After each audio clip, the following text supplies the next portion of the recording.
आज मैं लेकर आपके सामने हाज़िर हूँ एक और किताब का तज़किरा, उसका तारुफ़, उसका परिचय कराऊँगा।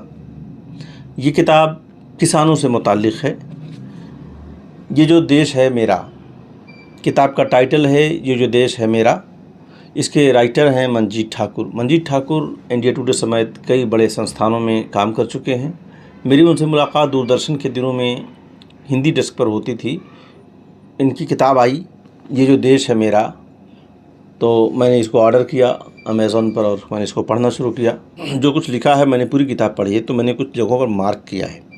जो कुछ मुझे समझ में आया कि इसे मार्क करना चाहिए, वो मैं आपको पढ़ देता हूँ। राजेंद्र सिंह के पास 5 साल पहले तक 40 बीघे ज़मीन थी। उन्होंने बैंक से कर्ज़ नहीं लिया, किसान क्रेडिट कार्ड से लिया हुआ कर्ज़ भी नाम मात्र को ही था। लेकिन आज की तारीख़ में वो एक भूमिहीन किसान हैं।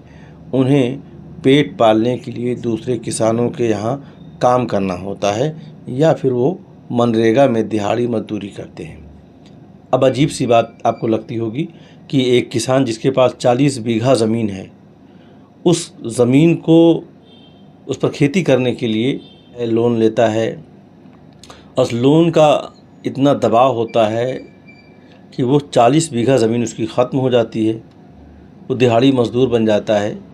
तो इस तरह की जो वाक़यात है, यहाँ इस किताब में कई ऐसे वाक़े ग्राउंड रिपोर्ट दर्ज की है। खंड खंड बुंदेलखंड से एक जगह लिखते हैं कि करीब 17,000 वर्ग किलोमीटर में फैला हुआ बुंदेलखंड क्षेत्रफल के लिहाज से श्रीलंका से भी बड़ा है।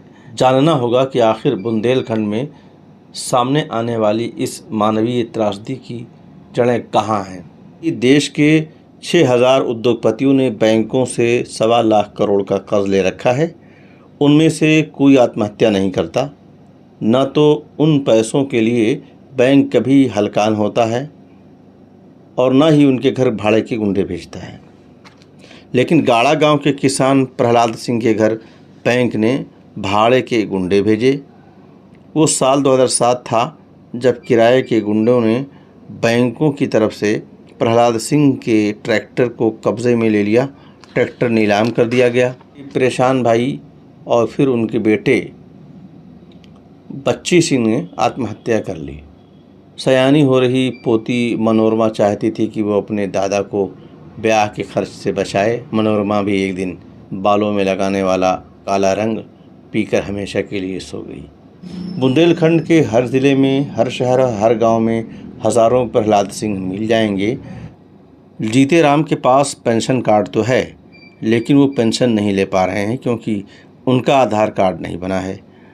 उनका किस्सा भी अजीब है। सारी ज़िंदगी वो पत्थर तोड़ते रहे, हथौड़ा चलाते रहने से शायद उनकी उंगलियां घिस गई हैं और उनकी उंगलियों का छाप कंप्यूटर भी लेने से इनकार कर देता है। ऐसे में आधार कार्ड कैसे बने? अजीब अजीब सी कहानियाँ इस किताब के अंदर आपको पढ़ने को मिलेंगी। अगर बुंदेलखंड को समझना है तो आपको ये किताब ज़रूर पढ़नी चाहिए।